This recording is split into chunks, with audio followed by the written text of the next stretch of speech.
E aí, tudo bem com você? Aqui é o Bruno Zoc, da Potencialmente Academia Cerebral, e hoje eu quero conversar com você sobre um assunto bastante pertinente. Vamos falar sobre trauma. Vamos falar sobre o que é o trauma, sobre quais são os transtornos que são relacionados a ele, quais que são os impactos psicossociais e neurológicos do trauma, e aí a gente vai ter um panorama bem legal sobre isso, tá? Esse vídeo é a parte 1 de um vídeo mais longo de 2 partes. A parte 1 vai ser postada hoje e a parte 2 sexta que vem. Na parte 2 a gente vai falar um pouquinho sobre tratamentos, TCC e neurofeedback voltados para o trauma, tá bom? Vamos nessa, vamos falar sobre isso.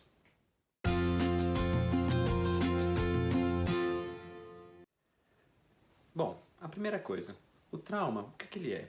O trauma ele é um evento psicológico que aparece em virtude de alguma situação que colocou a pessoa, ou uma pessoa próxima a essa pessoa, né, visualmente, ou mesmo à distância, né, numa situação de perigo, que representou algum perigo para a integridade física dessa pessoa, a vida dessa pessoa, muitas vezes. Então a gente tem eventos como, por exemplo, assaltos, batidas de carro, por exemplo, entre outros que podem causar esses efeitos e podem gerar esse trauma na pessoa que passa por eles, ou mesmo na pessoa que observa alguém passando por eles, seja uma pessoa próxima, nesses casos ainda mais, ou mesmo uma pessoa distante. É possível se desenvolver traumas a partir disso. O trauma ele também pode ser gerado de outras formas, né? É possível, por exemplo, que alguma pessoa desenvolva um trauma a partir de um evento que causou um dano psicológico, como a perda de um investimento numa aplicação financeira, ou mesmo a perda de um emprego, entre outros eventos que podem desencadear isso. No DSM-5, que é o Manual Diagnóstico e Estatístico dos Transtornos Mentais, o trauma ele aparece como causador de alguns transtornos, como propulsor de alguns transtornos. Dentre eles, os mais conhecidos são dois. O transtorno do apego reativo, principalmente quando é uma criança que é exposta a essas situações traumáticas, principalmente também por parte dos cuidadores, a mãe, né, sobretudo, que seria o cuidador principal, o cuidador ideal. Uma criança que não desenvolve um laço afetivo muito bom, passa por situações de cobrança, de agressões, de abusos, ela pode, muitas das vezes, acaba desenvolvendo um transtorno do apego reativo e isso aparece lá no DSM. O outro, que é o diagnóstico mais conhecido até, é o transtorno do estresse pós-traumático, que a gente chama de TEPT, e eu vou me referir a ele como TEPT outras vezes aqui nesse vídeo. Esse transtorno, como o nome já diz, é um transtorno de estresse pós-trauma. Então, uma situação de trauma, um evento traumático, desencadeia um padrão de sintoma, um padrão de comportamento no qual o indivíduo vai sentir os estresses, as ansiedades e as vigilâncias provenientes desse evento traumático. Um exemplo, como um que eu já dei no começo, uma pessoa que bate o carro, por exemplo, se envolve num acidente de carro e fica com medo, por exemplo, de entrar em carros ou de pegar estradas, fazer longas viagens dentro de um carro, por conta disso, ela provavelmente, é claro que não se diagnostica dessa forma, ela provavelmente está sentindo sintomas de um TEPT, né? E aí se desenvolve toda uma avaliação neuropsicológica, toda uma intervenção para que se diagnostique de fato, não, é TEPT, é isso. E a partir disso a gente trabalha na reabilitação. Mas enfim, estando definido o trauma, a gente sabendo onde que ele pode aparecer no DSM, quais que são os impactos do trauma para o funcionamento psicossocial e para o funcionamento neural, do sistema nervoso? Bom, para o funcionamento psicossocial a gente sabe de algumas. Então, sintomas dos quais ansiedade, dos quais incapacidade, por exemplo, de se colocar em situações que podem eliciar esses gatilhos, né? Então, a pessoa sempre evitando situações que poderiam trazer para ela a memória daquele evento traumático que foi vivido. Eu dei o exemplo do carro, mas a gente pode ter exemplos, por exemplo, de uma pessoa que teve uma experiência extremamente negativa, uma experiência que marcou traumaticamente ela em um dado lugar, um dado ambiente, e ela se recusa a voltar para lá. Então, as consequências elas vão muito no sentido da evitação, né, dos gatilhos que causaram esse trauma e dos sintomas, por exemplo, de crise de ansiedade e crise de pânico provenientes do gatilho que faz com que ela reviva esse momento. Do ponto de vista neurológico, do ponto de vista do funcionamento neural, as consequências elas também são diversas. Principalmente quando a gente está falando de um trauma que foi vivido durante o período de neurodesenvolvimento, então ali mais ou menos até os 21, 25 anos, mais ou menos nessa faixa. E principalmente se essa situação traumática ela não é uma situação pontual, mas ela é uma conjuntura de situações traumáticas que fazem com que o indivíduo desenvolva, por exemplo, um transtorno do estresse pós-traumático ou um transtorno do apego reativo. Exemplos de situações como essa. Uma criança cujo cuidador, cuja cuidadora negligencia ela, abusa dela fisicamente, emocionalmente. Ela vive numa situação, num ambiente onde não há exatamente um trauma, onde existe uma situação e existe uma sequência de fatos que faz com que ela desenvolva, internalize esse ambiente traumático por si. Outro exemplo, situações de conflitos bélicos, guerras. A gente tem muitos estudos falando sobre trauma a partir de experiências, por exemplo, de veteranos.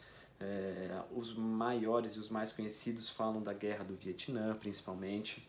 Então, são eventos e são situações conjunturais, vamos dizer assim, não pontuais, que podem estar bastante relacionadas com o desenvolvimento de trauma e desenvolvimento de transtornos relacionados ao trauma. E bom, o desenvolvimento neural, como eu disse, fica bastante prejudicado por isso. A gente tem alguns estudos que apontam que pessoas que sofrem de transtornos relacionados ao trauma apresentam algumas modificações na estrutura neural, no funcionamento do cérebro. Algumas delas são as seguintes. Em primeiro lugar, um hemisfério direito prejudicado, vamos dizer assim. Principalmente se a gente olha para uma porção mais ou menos dessa região aqui da cabeça, do cérebro, que é o córtex órbito-frontal direito. Tá? Esse córtex órbito-frontal direito ele se relaciona muito com o nosso sistema límbico. Se você não sabe o que é sistema límbico, tem vídeo nosso aqui no canal e aqui no Instagram falando disso no Tour pelo Seu Cérebro. Vai lá dar uma conferida. Mas esse sistema límbico é aquele que envolve a amígdala, por exemplo. E ele se relaciona muito intimamente com a nossa capacidade de regulação emocional. E é por isso, por exemplo, que esse centro, esse córtex órbito-frontal, precisa estar mediando a atividade desse sistema límbico, da amígdala, por meio de regulações internas ali ao funcionamento cerebral. Quando você tem o hemisfério direito e, consequentemente, esse córtex órbito-frontal direito funcionando de uma maneira, vamos dizer assim, não ideal, você favorece que a amígdala e que esse sistema límbico rapte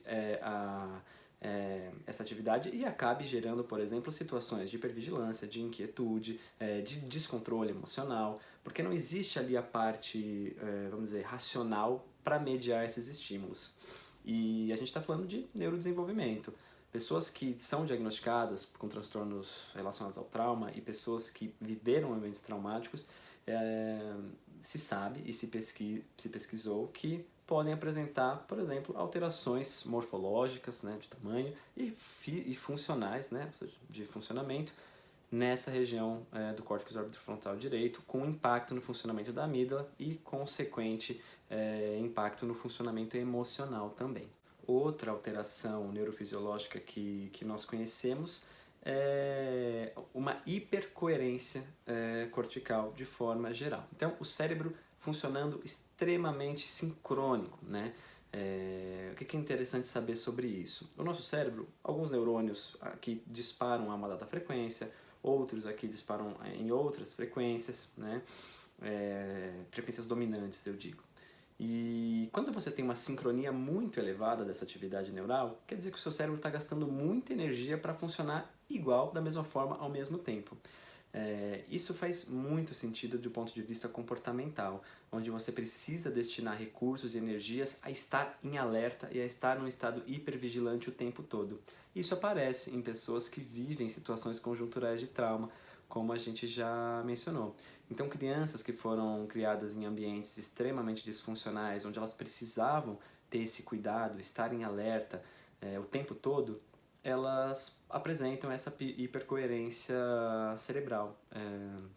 Os estudos têm demonstrado que elas apresentam mais comparado a crianças, por exemplo, que não viveram nesses ambientes. E uma hipótese para isso é justamente por conta de uma ativação muito frequente do sistema simpático, do nosso sistema nervoso simpático, que é responsável justamente por preparar o corpo para essas situações de luta ou fuga, para essas situações estressoras. E essa hiperativação constante, né? A pessoa vive um ambiente onde ela está sendo sempre estimulada, sempre ativada. Essa hiperativação constante, ela acaba fazendo com que alguns sistemas de neurotransmissores que são distribuídos de forma assimétrica no nosso cérebro, funcionem mais de um lado e menos de outro, favorecendo o desenvolvimento de uma área e impedindo o desenvolvimento de outra, ou inibindo o desenvolvimento de uma área e favorecendo de outra, vice-versa. E a gente sabe, por exemplo, que isso se relaciona muito com a liberação de adrenalina e de cortisol também no nosso cérebro por esses sistemas. Tanto que isso nos leva à próxima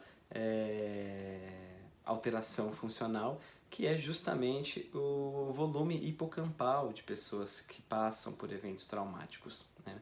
Uma pesquisa desenvolvida com alguns veteranos da Guerra do Vietnã, como eu falei, muitos estudos tratam desses eventos, mostra que existem diminuições mesmo na faixa aí de 8 a 12% do volume do hipocampo, principalmente o hipocampo direito. Aí a gente está falando novamente desses transtornos afetarem principalmente a parte direita, a parte mais emocional do cérebro, mas diminuições da ordem de 8, 10, 12% do hipocampo direito de pessoas que apresentavam diagnóstico de TEPT ou de transtorno do apego reativo e estavam, por conta disso, inseridas em ambientes e situações traumáticas. A gente nem precisa falar que essa redução hipocampal ela é grave, ela é prejudicial para o desenvolvimento do cérebro. O hipocampo está muito relacionado com a nossa capacidade de memória. Então, quando a gente tem uma diminuição do volume dessa região, a gente está prejudicando também esse construto, na maioria dos casos. Bom, e claro, além disso, a gente pode falar que todo esse funcionamento, toda essa hipercoerência, toda essa hipervigilância que é gerada, ela favorece a aparição de ondas mais rápidas, de ondas extremamente rápidas, né? Mais rápidas do que o adequado no nosso cérebro. Então, muitas vezes um domínio de ondas beta e beta rápida, que são importantes, por exemplo, para a gente estar alerta, para a gente estar prestando atenção, para a gente estar desenvolvendo alguma atividade com bastante produtividade, bastante desempenho, mas quando elas dominam de uma forma excessiva, com certeza elas acabam gerando essas sensações de pânico, de ansiedade, de inquietude, tá? Justamente por serem frequências muito rápidas que fazem o nosso cérebro gastar muita energia. Bom, até agora a gente pôde conversar bastante sobre o que é o trauma, sobre as consequências do trauma e também sobre os impactos neurofisiológicos do trauma. No nosso próximo vídeo, que vai ser solto sexta-feira que vem, a gente vai falar então sobre perspectivas de tratamento para esses transtornos relacionados ao trauma. Vamos falar de terapia cognitivo-comportamental, vamos falar de neurofeedback também, tá bom?